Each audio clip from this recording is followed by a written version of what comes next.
우리 옆에 있는 분들이랑 인사 한번 하겠습니다. 메리 크리스마스. 예수님 태어나셨습니다. 인사합니다. 메리 크리스마스. 예수님 태어나셨습니다. 감사합니다. 예. 참 좋은 날입니다. 우리 성도님들 여러분들에게 하나님의 은혜와 평강이 충만하시기를 간절히 소망합니다. 제가 퀴즈를 낼 거예요. 퀴즈를 내고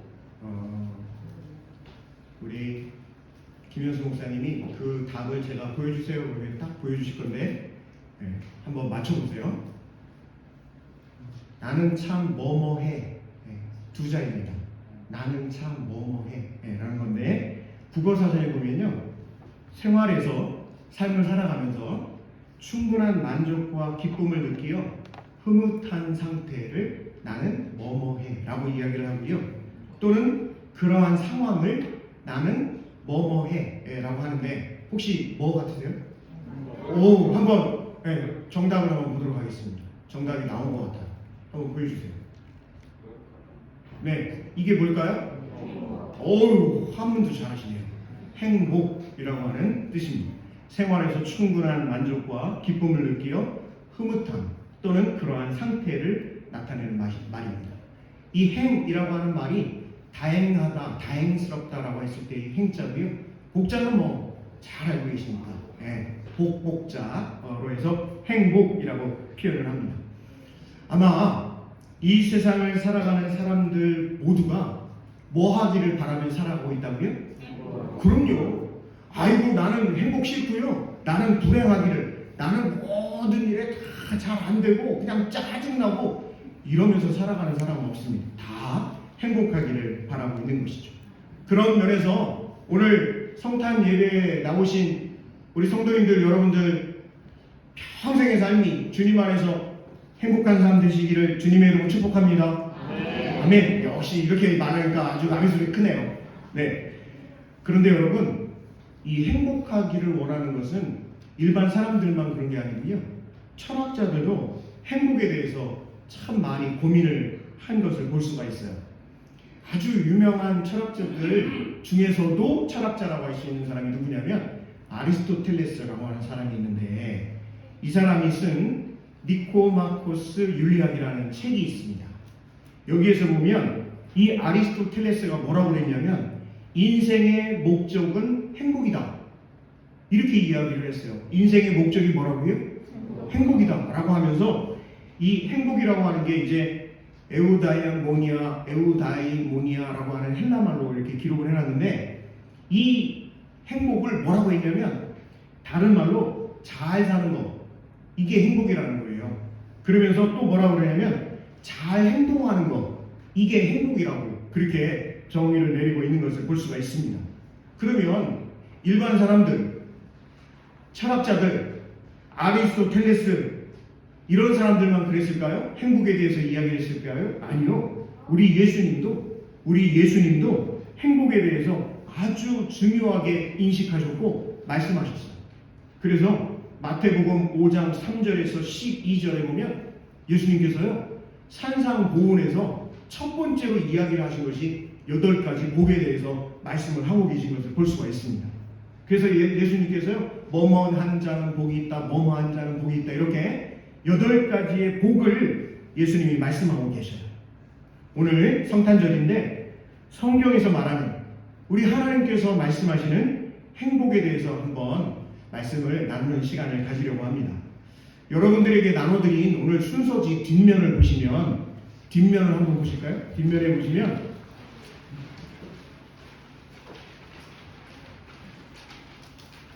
방 없어요 라고 하는 것이 있고, 또 혹시 시편의 구조가 있습니까?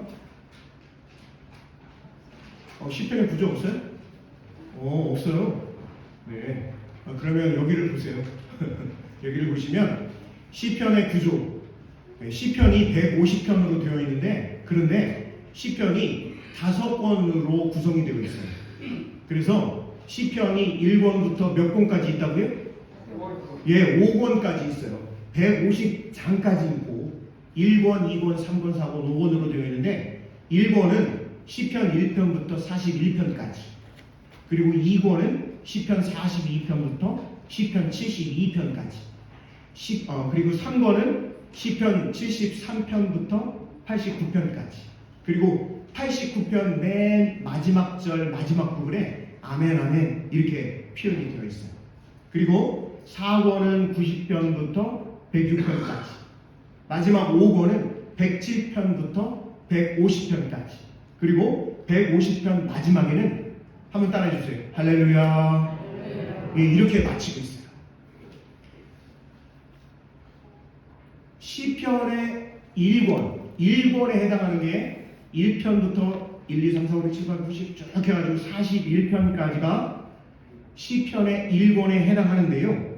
그런데 제가 오늘 여러분들에게 시편 1편 1절과 2절을 읽어드렸는데 여러분 요 부분이 복 있는 사람에 대해서 하나님이 시편 기자를 통해서 기록을 하고 있어요.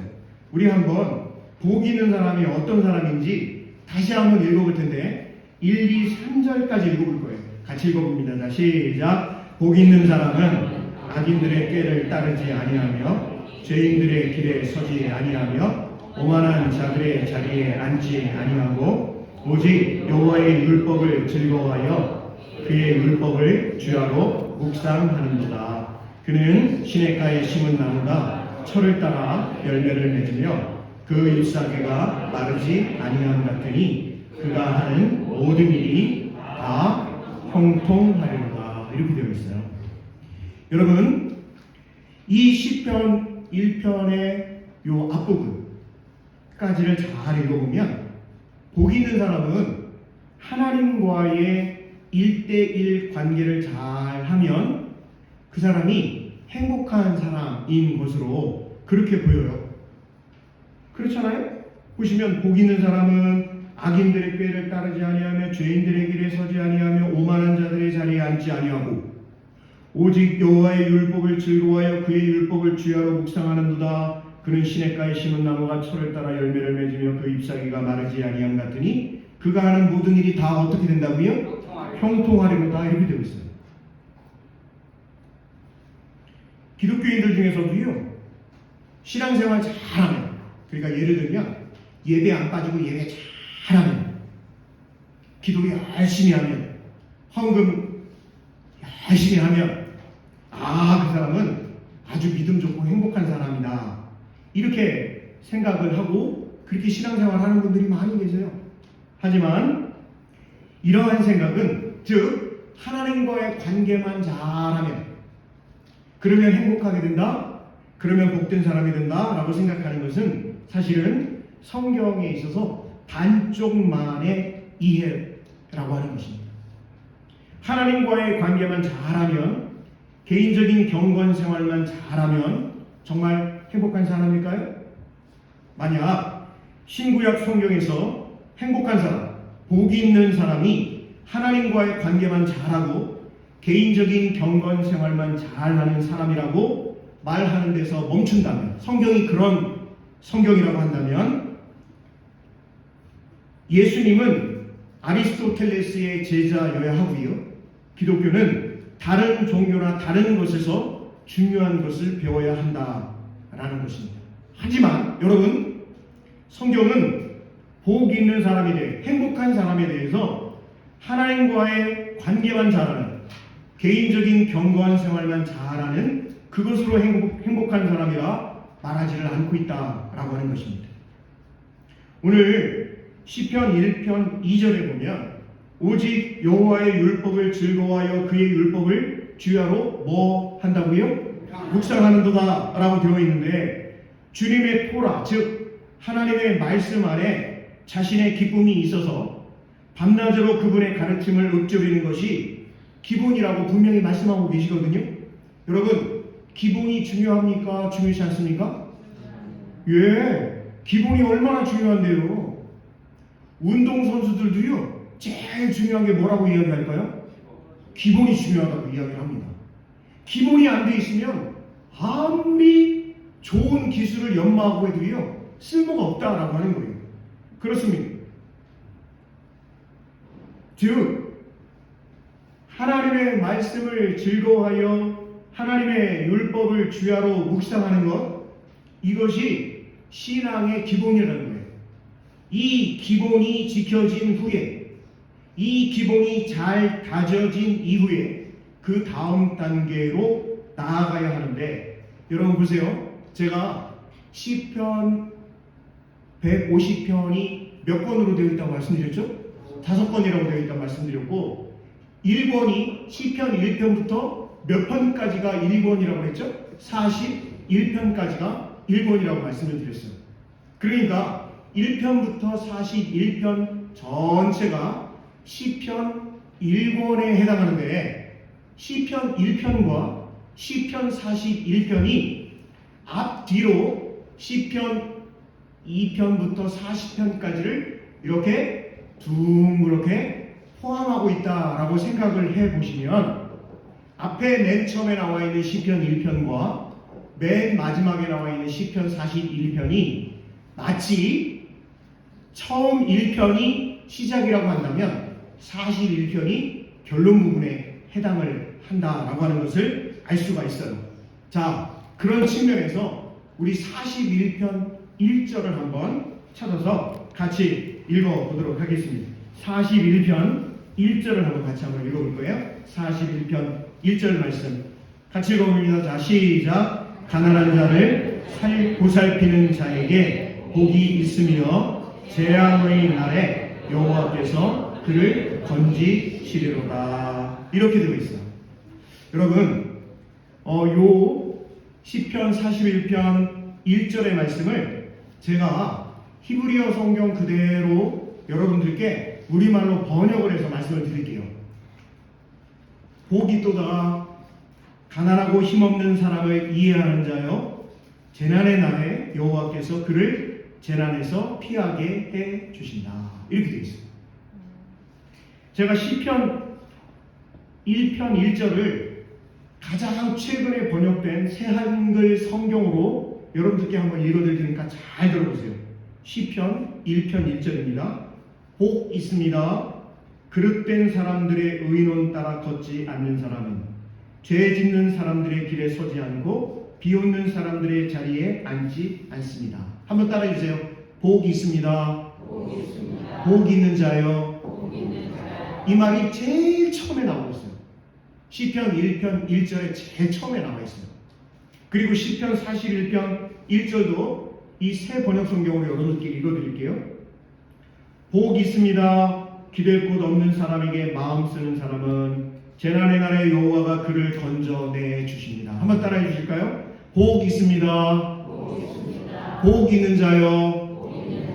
이 말이 제일 처음에 나와 있어요. 그러니까 우리말 성경으로는 정확하게 볼 수가 없지만 히브리어 성경으로 보면 시편 1편 1절과 41편 1절이 복 있습니다. 행복한 자요 라고 하는 그 표현, 아슈레라고 하는 그 단어가 맨 먼저 나오고 있다라고 하는 것을 알 수가 있습니다. 여러분, 시편 1편과 시편 41편이 시편 1권이라고 말씀을 드렸는데, 이 시편 1편과 41편, 시편 1권을 연결을 해서 생각해 본다면 어떻게 될까요? 하나님의 토라, 하나님의 말씀을 즐거워하여 읊조려서 그 가르침을 새기는 것은 가난하고 힘없는 사람을 이해하는 것으로 전환이 되어야 한다. 시인이 이렇게 노래를 하고 있습니다. 만일 이러한 전환이나 실천이 없다면 하나님의 말씀을 즐거워하고 하나님의 말씀을 밤낮으로 읊조리며 마음에 새긴들, 그것이 무슨 의미가 있냐? 시편 기자가 노래하고 있는 것입니다. 시편 41편 1절, 가난하고 힘없는 사람에 해당하는 히브리어가 담이라고 하는 단어인데요. 이 담이라고 하는 단어가 쓰인 곳이 어디에 또 있냐면 사사기 6장에서 기드온을 하나님의 천사가 찾아옵니다. 그러면서 하나님의 천사가 뭐라고 그러냐면 기드온에게 한번 따라해 주세요. 하나님의 큰 용사여. 이렇게 이야기를 해요. 그러니까 기드온이 깜짝 놀랍니다. 아니, 내가 무슨 하나님의 큰 용사입니까? 나는 그렇지 않습니다. 그러면서 뭐라고 이야기를 하냐면 기드온이 주님, 내가 무엇으로 이스라엘을 구원할 수 있습니까? 보세요. 우리 집은 므낫세 지파 중에 극히 약하고 내 아버지 집에서 가장 작은 자가 접니다. 이렇게 고백을 해요. 그때 므낫세 지파 중에서 지극히 약하고 라고 했을 때 그 약하고에 해당하는 게 이 담이라고 하는 단어로 쓰이고 있습니다. 다시 말씀드려서 시편 41편 1절에 가난하고 힘없는 사람은 바로 이러한 자들이다 라고 하는 것입니다. 어떤 자들이요? 시편 41편 1절에 기록되어 있는 가난하고 힘없는 자들. 그리고 사사기에서 기드온이 고백했던 것처럼 우리 집은 므낫세 지파 중에 지극히 약합니다 라고 했을 때의 그 표현으로 볼 수가 있는 것이죠. 그렇다면 왜 하나님은 힘없는 이들, 가난한 이들, 이 약한 이들에게 관심을 가지고 계실까요? 왜 하나님은 힘센 사람에게 관심이 있고 하나님은 좀 돈 엄청 많은 사람에게 관심이 있으시고 그런 하나님이 아니고 왜 시편에 기록되어 있는 말씀대로 한다면 왜 하나님은 힘없는 자들, 가난한 이들, 지극히 약한 이들에게 하나님의 관심이 있으실까요? 그 이유는 하나님의 공의와 정의가 누구를 통해서 온전하게 되느냐? 이 힘없는 사람, 가난한 사람, 그리고 지극히 작은 사람들을 도와주는 그 사람들을 통해서 하나님의 공의와 정의가 완성된다라고 하나님이 말씀하고 계셔요.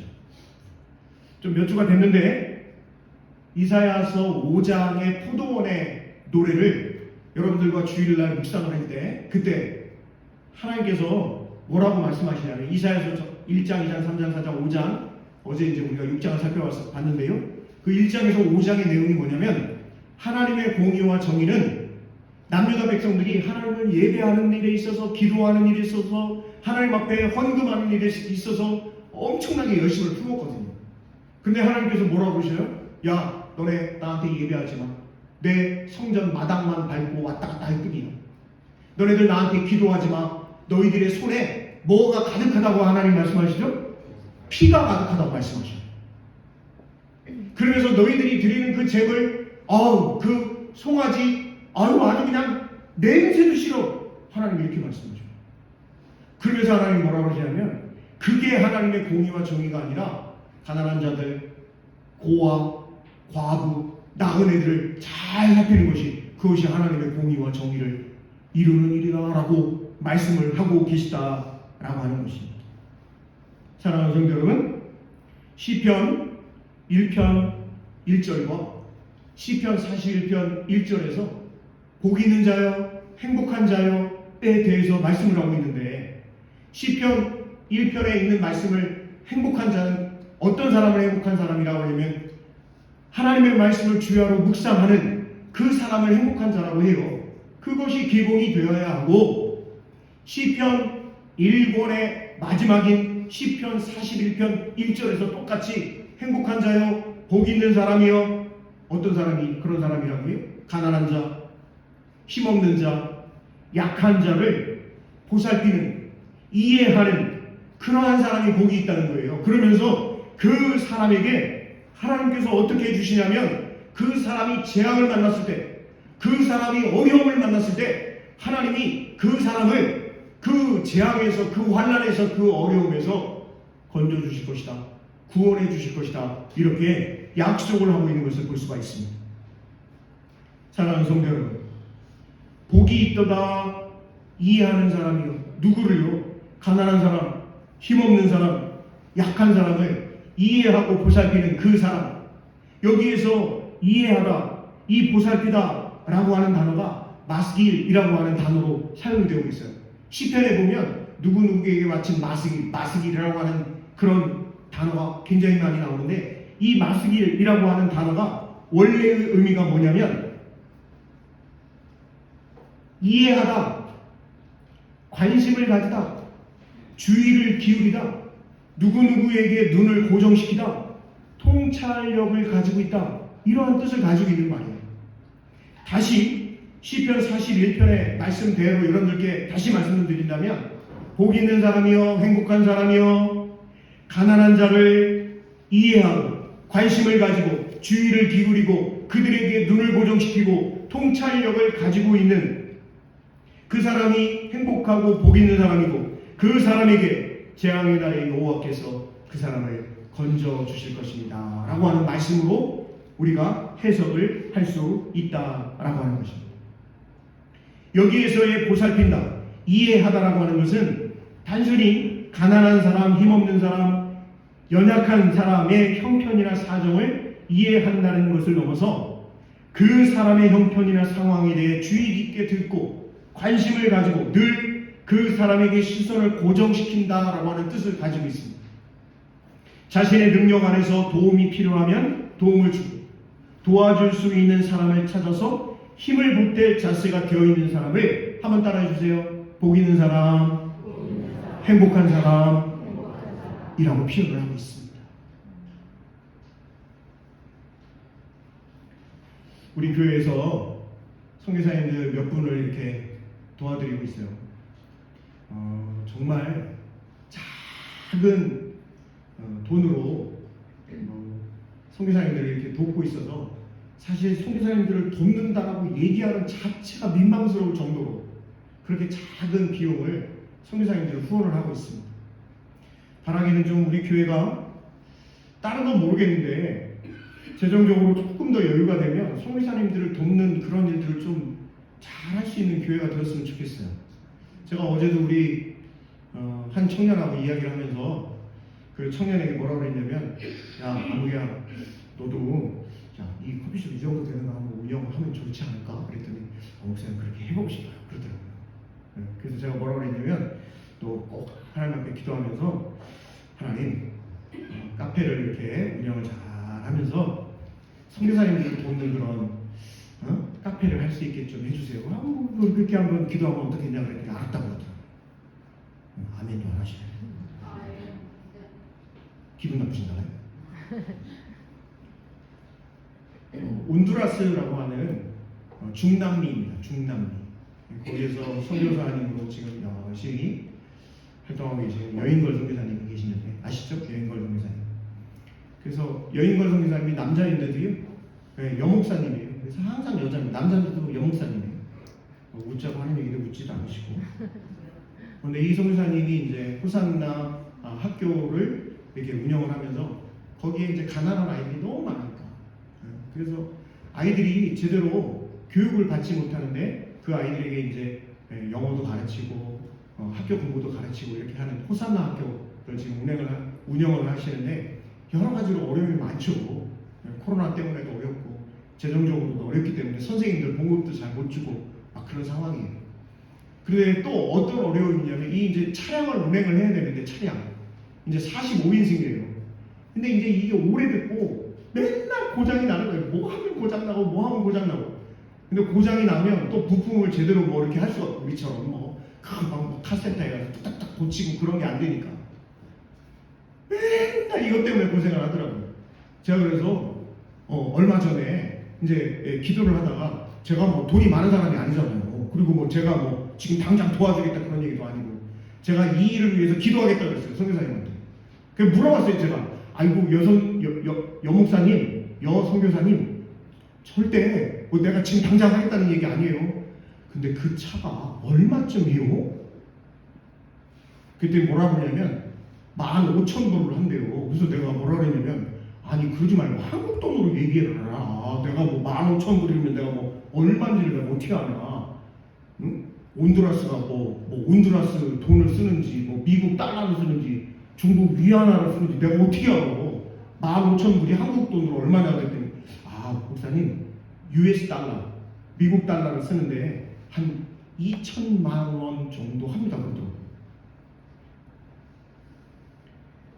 사랑하는 성도 여러분, 가난하고 힘없는 이들, 지식이나 돈을 가지고 있지 못한 이들, 그 어디에서도 존재감을 드러내지 못하는 이들은 때로 자신들의 말을 들어주는 그 자체를 더 간절히 바랄 수도 있습니다. 시편에서 시인은 그러한 이들에게 자신의 귀와 자신의 눈을 열어줄 수 있는 그 사람이 복된 사람이라 그렇게 지금 노래하고 인정하고 있습니다.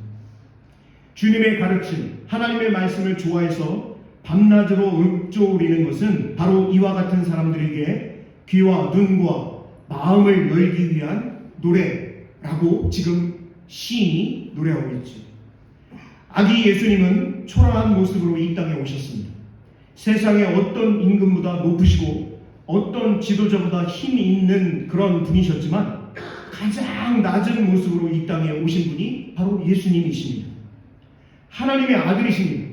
하나님의 아들이라는 얘기는 그분이 즉 하나님 자신인 분이시죠. 그런데 그분은 천하디 천한 종의 모습으로 이 땅에 오셨습니다. 이런 아기 예수님을 맞이한 이들은 유대 종교 지도자들 아니었습니다. 유대인도 아니었습니다. 그 예수님을 가장 먼저 찾아온 대표적인 사람이 누구였습니까? 먼 페르시아에서 찾아온 동방 박사들, 천문학자들 아니었습니다. 그리고 당시 부정하다라고 낙인 찍힌 양을 치던 목자들, 그리고 유대 사회에서 아웃사이더였던 이들만이 아기 예수님의 탄생을 반겼던 것입니다. 사랑하는 성도 여러분, 말씀을 마치려고 합니다. 힘없고 가난하고 권세도 없고 지식도 없고 자신의 의견을 제시하지도 못하고 일방적으로 타인에 의해 살아가는 이들, 억울하게 죽음을 맞이했음에도 그 억울함을 풀 수 없는 이들, 전쟁의 포화 속에서 포탄 파편으로 상처를 입은 이들, 도움의 손길이 절실하지만 도움을 받지 못하는 이들, 머리가 아닌 꼬리로 살아가는 이들, 언제 직장에서 잘려도 말 한마디 할 수 없는 이들. 여러분, 그렇습니다. 사사기에 기드온이 고백했던 것처럼 우리 집안은 므낫세 지파 중에 가장 작은 약한 그러한 집안입니다 라고 했던 그 사람, 바로 그들이 오늘 아기 예수님이 아닐까요? 우리는 무엇 때문에 행복한가요? 우리는 무엇으로 행복한가요? 우리는 왜 행복한가요? 가진 것이 많아서 행복한가요? 우리의 미래가 보장되어서 행복한가요? 아니면 오늘 시편 기자의 고백처럼 가난하고 힘없는 이들을 이해하기, 그들을 보살피기에, 그들을 하나님의 마음으로 대하는 것이 진정한 행복한 자라고 하는 것을 깨닫고 살아갈 수 있는 저와 여러분 다 되실 수 있기를 간절히 소망합니다. 기도하겠습니다. 사랑과 은혜가 풍성하신 하나님, 우리를 위해서 아들 예수님을 이 땅에 보내시기까지 사랑해 주신 그 큰 사랑에 감사합니다.